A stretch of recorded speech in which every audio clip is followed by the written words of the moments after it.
തിരുവിതാംകൂർ രാജകുടുംബത്തിനെതിരെ വ്യാജ പ്രചരണം എന്ന ആരോപണവുമായി രാജകുടുംബം ഗൗരി പാർവതി ഭായ് രംഗത്ത്. സാമൂഹിക മാധ്യമങ്ങളിലെ കുറിപ്പുകളിൽ പലതും വ്യാജമാണെന്ന് അവർ ചൂണ്ടിക്കാട്ടി. കുറ്റക്കാർക്കെതിരെ നടപടി വേണമെന്നും രാജകുടുംബം ആവശ്യപ്പെടുന്നു. അല്ല, പക്ഷേ I have faith in the police. അവർ ഇന്നല്ലെങ്കിൽ നാളെ അവരത് അന്വേഷിക്കും. എന്തോന്ന് ഈ നടപടി എന്ന് പറഞ്ഞാലേ ഇപ്പോൾ അയാളെ പിടിച്ച് അടിക്കണം എന്നൊന്നും അല്ലല്ലോ നമ്മൾ പറയുന്നത്. പക്ഷേ ഇങ്ങനെ ചെയ്യരുത്, ഇത് ആവർത്തിക്കരുത് ആരുടെ നേരെയും. ഇതൊരു വ്യക്തിഹത്യയാണ്. That is your dignity as a human being, as a woman. അതിനാണ് അയാൾ അറ്റാക്ക് ചെയ്തിരിക്കുന്നത്. കുടുംബത്തിനെതിരെ വ്യാജ പ്രചരണം സോഷ്യൽ മീഡിയയിൽ ഒരു വിഭാഗം നടത്തുകയാണ്. ഇപ്പോൾ ഗൗരി പാർവതി ഭായ് അത്തരം പ്രചരണങ്ങൾക്കെതിരെ രംഗത്തെത്തിയിരിക്കുന്നു.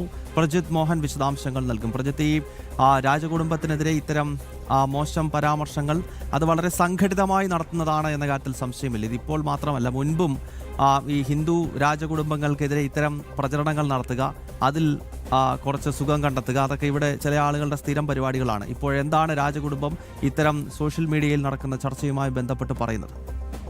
ഗൗതം സൂചിപ്പിച്ചത് വളരെ ശരിയാണ്. ഇത്തരം കുടുംബങ്ങൾക്കെതിരെ, ഇത്തരം പൈതൃകമുള്ള ആളുകൾക്കെതിരെയൊക്കെ വലിയ രീതിയിലുള്ള അധിക്ഷേപങ്ങളും അപഹസിക്കുന്ന രീതിയിലുള്ള പരാമർശങ്ങളുമൊക്കെ സോഷ്യൽ മീഡിയയിൽ സ്ഥിരം നടത്തുന്ന ഒരു വിഭാഗമുണ്ട്. അതിന് പിന്തുണ നൽകുന്ന മറ്റൊരു വിഭാഗവുമുണ്ട്. അത്തരം ആളുകൾ തന്നെയാണ് ഇത്തരം പ്രചാരണങ്ങൾക്കും പിന്നിൽ എന്നുള്ള കാര്യത്തിൽ സംശയമില്ല. എന്തായാലും ഇപ്പോൾ ഏറ്റവും പുതിയതായി ഈ പറയുന്ന രീതിയിൽ പാർവതി ഭായിയുമായി ബന്ധപ്പെട്ട്, ഗൗരി പാർവതി ഭായിയുമായി ബന്ധപ്പെട്ടാണ് ഇത്തരം ഒരു വ്യക്തി സോഷ്യൽ മീഡിയയിലൂടെ വലിയ മോശമായ രീതിയിലുള്ള പരാമർശങ്ങൾ നടത്തിക്കൊണ്ടുള്ള ആരോപണങ്ങൾ ഉന്നയിച്ചിട്ടുള്ളത്. അത് ഒരു വീരപത്മനാഭ ഗൗതം എന്ന പേരിലുള്ള ഒരു ഐഡിയിൽ നിന്നാണ് നവമാധ്യമങ്ങളിൽ ഇല്ലാത്ത ചരിത്ര നിർമ്മിതിയൊക്കെ നടത്തിക്കൊണ്ടുള്ള ആരോപണങ്ങൾ ഉന്നയിച്ചത്.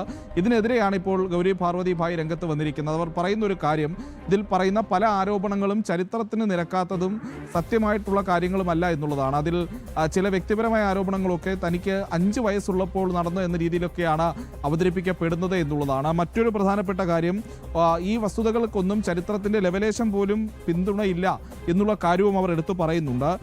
കവടിയാർ രാജകുടുംബവുമായി ബന്ധപ്പെട്ട് നടന്ന ചില സംഭവങ്ങളൊക്കെ അത് ചരിത്ര സംഭവങ്ങൾ എന്ന പേരിൽ വ്യാജമായി നിർമ്മിച്ച ചില രേഖകളോ കുറിപ്പുകളോ ഒക്കെ തയ്യാറാക്കി നവമാധ്യമങ്ങളിൽ ഇട്ടു എന്നുള്ളതും ഗൗരി പാർവതി ഭായ് ആവർത്തിച്ച് പറയുന്നുണ്ട്. നമ്മൾ മനസ്സിലാക്കേണ്ട ഒരു കാര്യം, തുടർച്ചയായ ഈ രീതിയിലുള്ള അധിക്ഷേപിക്കലുകൾ, അപമാനിക്കലുകളൊക്കെ വന്നതിന് ശേഷമാണ് ഇപ്പോൾ രാജകുടുംബ അംഗങ്ങൾ പ്രതികരിക്കാൻ തയ്യാറായിരിക്കുന്നത്. നേരത്തെയും സമാനമായ രീതിയിൽ പത്മനാഭസ്വാമി ക്ഷേത്രവുമായി ഒക്കെ ബന്ധപ്പെടുത്തി ഈ കുടുംബത്തെ അധിക്ഷേപിക്കാനുള്ള ശ്രമങ്ങളും ചില ഇടത് എക്കോസിസ്റ്റങ്ങളിൽ നിന്നൊക്കെ ഉണ്ടായി നമ്മൾ കണ്ടിട്ടുള്ളതാണ്. അതിനെതിരെ വലിയ രീതിയിലുള്ള പൊതുജന വികാരവും ഉയർന്നു വന്നിട്ടുള്ളതാണ്. ഇപ്പോൾ വീണ്ടും ഈ കുടുംബത്തെ വ്യക്തിപരമായി അധിക്ഷേപിക്കുന്ന, രാജകുടുംബത്തെ ഓരോ അംഗങ്ങളെയും തിരഞ്ഞുപിടിച്ച് വ്യക്തിപരമായി അധിക്ഷേപിക്കുന്ന രീതികൾക്കെതിരെയും വലിയ പ്രതിഷേധം ഉയർന്നിട്ടുണ്ട്. എന്തായാലും കർശനമായ നടപടി പോലീസിൻ്റെയൊക്കെ ഭാഗത്തു നിന്നുണ്ടാകണമെന്നുള്ളതാണ് ഇപ്പോൾ ഗൗരി പാർവതി ഭായ് ആവശ്യപ്പെടുന്നത്. ഇത്തരം പ്രചരണം നടത്തിയ ആളുകളുടെ അറസ്റ്റ് ചെയ്യണം. അതോടൊപ്പം തന്നെ അവരുടെ മൊബൈൽ ഫോണുകളും ലാപ്ടോപ്പുകളും ഒക്കെ അടക്കമുള്ള സാങ്കേതിക ഉപകരണങ്ങൾ പിടിച്ചെടുക്കുകയും കർശനമായ നടപടി സ്വീകരിക്കണമെന്നും ഇപ്പോൾ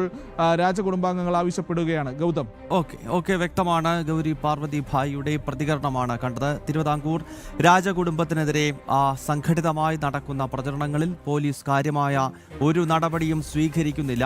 ഇതിനെതിരെ കർശനമായ നടപടി ഉണ്ടാകണം എന്നിപ്പോൾ രാജകുടുംബം ആവശ്യപ്പെടുകയാണ്. പ്രജിത് മോഹനാണ് വിശദാംശങ്ങൾ നൽകിയത്.